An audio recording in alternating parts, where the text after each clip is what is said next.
Look at your cat for a moment. Right now, they're probably curled up in a sunbeam, looking like the very definition of Zen.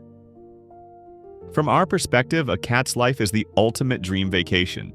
16 hours of sleep, a dedicated room service team, and a total lack of concern for taxes, rent, or deadlines. We often assume our homes are a perfect, stress-free sanctuary. But what if that mask of serenity is hiding a quiet storm? Cats are world-class masters of disguise, and today we're going to learn how to hear what they're trying so hard not to say. Because for a cat, stress isn't just a bad mood. It's a direct threat to their physical health. Hello there, fellow cat lovers and kindred spirits. I'm so glad you're here with us today. We're diving deep into the subtle psychology of our feline friends to talk about something that even the most devoted cat parents often overlook: hidden stress. We're used to thinking that a stressed cat is one that's hissing, growling, or hiding under the bed. But in reality, their distress signals are often much more elegant, quiet, and easy to miss. Today, we'll explore 5 non-obvious indicators that your cat needs help, and we'll learn exactly how to bring harmony and peace back into their little world. To understand why cats are so good at hiding their feelings, we have to take a quick look at their evolutionary history. In the wild, a cat occupies a very unique and somewhat precarious position. They are both an incredibly efficient predator and a potential prey for larger animals. Evolution has taught them the golden rule of survival: never show weakness. If you look sick, injured, or frightened, you become a target. This ancient instinct is alive and well in every domestic cat today, even if the biggest predator in their life is a slightly too loud vacuum cleaner. Your cat will never come to you to complain about burnout or emotional exhaustion. They will maintain their poker face until the situation becomes critical. That's why we need to become feline detectives, sensitive to the tiniest shifts in their daily rhythm. Let's look at the first and perhaps most misunderstood signal: a breakdown in litter box etiquette. Imagine the scene. A perfectly clean, well-behaved cat who has used the box for years suddenly decides to use your favorite rug, the sofa, or even your pillow. Our first human reaction is often hurt or even anger. We're tempted to call it spite or revenge. But let me assure you, cats do not have a human concept of spite. Using the bathroom outside the box isn't an attempt to punish you. It's a loud, desperate SOS. Often, a cat chooses soft items that carry your scent because your smell represents safety to them. By mixing their scent with yours, they're trying to feel protected in a world that suddenly feels overwhelming. Furthermore, stress can cause physical spasms in their body, making the litter box a place they associate with discomfort. They aren't being bad, they're being vulnerable. Next, let's talk about grooming. We all love watching a cat wash themselves. It's such a meditative, soothing ritual. And it's not just relaxing for us, it's actually a self-soothing mechanism for the cat. Licking releases endorphins, the body's natural feel-good chemicals. It's their version of a spa day and a therapy session all in one. However, there's a very thin line between healthy hygiene and an obsessive-compulsive behavior. If you notice your cat grooming more frequently or intensely than usual, or if you see thinning fur and bald patches, typically on their belly or the inside of their legs, this is a major red flag. In the veterinary world, we call this psychogenic alopecia. It's quite literally the cat licking away their anxiety, trying to numb an internal restlessness through physical stimulation. This is incredibly common in multi-cat households where one cat might feel like their personal space is being invaded. But there's another way cats vent their frustration, and it's one we owners tend to enjoy much less: scratching the furniture. Of course, cats need to scratch. It's a biological necessity for their claws. No, if your cat, who used to be indifferent to the armchair, suddenly starts shredding it with a new intensity, it might be more than just a manicure. Scratching is a powerful visual and chemical marker. Cats have scent glands in their paw pads that release pheromones. By leaving deep grooves in highly visible areas, your cat is resetting the boundaries of their territory. It's like they're putting up no trespassing signs all over the house to convince themselves, "I'm still here, this is still my home, and I am safe."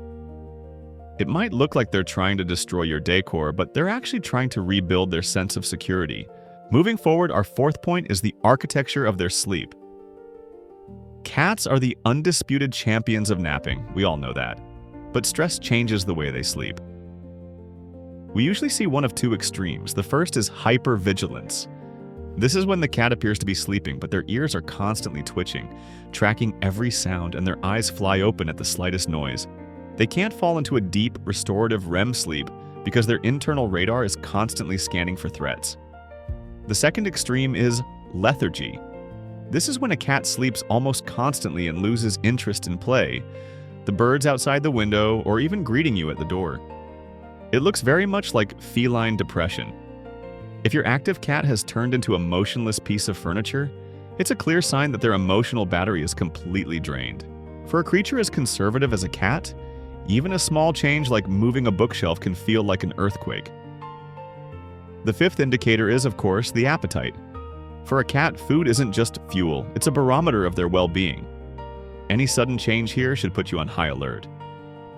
Stress can manifest as a total refusal to eat, or conversely as something called pica, when a cat starts chewing on non-food items like plastic bags, shoelaces, or houseplants. But the most dangerous part is the hunger strike.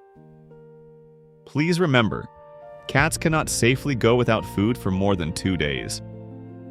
Unlike dogs or humans, a cat's liver reacts very poorly to a lack of calories, leading to a condition called hepatic lipidosis, or fatty liver disease.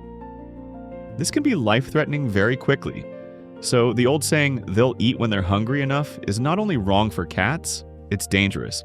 If the food bowl stays full or their favorite treats are ignored, it's not a picky phase, it's a cry for help. Now that we've learned how to spot these silent alarms, what can we do to help? Identifying the problem is only half the battle. The other half is taking action to turn your home back into a sanctuary. The first step toward peace is optimizing their environment. Cats think in 3 dimensions. They love vertical space, providing high shelves, clearing the top of a wardrobe, or buying a tall cat tree gives them a sense of control. From up high, the world looks less threatening, and scary things like a roaming dog or a noisy toddler seem far away. Also, make sure your cat has plenty of hidey holes. Sometimes a simple cardboard box tucked away in a quiet corner of a closet can be the best meditation chamber a cat could ask for. It's also crucial to remember the rule of resources. If you have more than one cat, there might be a silent competition going on that is a massive source of chronic stress. The golden rule is, the number of litter boxes, water bowls, and scratching posts should be equal to the number of cats plus 1. This removes the need to guard or fight for basic necessities, allowing every cat to feel like the king or queen of their own domain. And of course, try to introduce changes slowly. Whether it's a new brand of food, a different type of litter, or even a new person moving in, your cat needs time to sniff, observe, and accept the change at their own pace. Do you want to know the absolute best way to boost a cat's confidence? It's play. For us, it's a fun distraction, but for a cat, it's a high-stakes simulation of the hunt. When a cat stalks, pounces, and finally catches a feather wand or a toy mouse, it triggers a surge of feel-good hormones. A successful hunt makes them feel powerful and in control of their environment. Regular play sessions, just 10 to 15 minutes twice a day, create a predictable, positive routine. And predictability is exactly what an anxious cat craves. They need to know that at this specific time you belong only to them and the world is stable. If your cat is afraid of something specific, like the carrier or guest, use the method of micro steps. Never force the interaction. Let them decide when to come out, and reward every tiny bit of bravery with a high-value treat. Our cats are tiny, complex universes wrapped in fur. Their stress doesn't always scream. Often it just whispers through subtle changes in how they eat, sleep, and move. But our attention, our patience, and our genuine love are the very tools that can transform a fearful, anxious animal back into a happy, confident companion. Remember, stability, respect for their space, and the joy of the hunt are the 3 pillars of a long, happy feline life. I truly hope these insights help you understand your furry friends on an even deeper level. When we understand the why behind their behavior, we stop feeling frustrated and start feeling empowered to help. If you've ever noticed these signs in your own cat and found a way to help them through it, please share your story in the comments below. Your experience might be the exact piece of advice another cat owner needs to hear today. If you found this video helpful and it gave you a new perspective on the world through your cat's eyes, please give us a thumbs up and subscribe to the channel. We're here to talk about cats with both love and science, striving to make life better for every meow out there. Take care of your little tigers, listen to their silent signals, and I'll see you in the next one.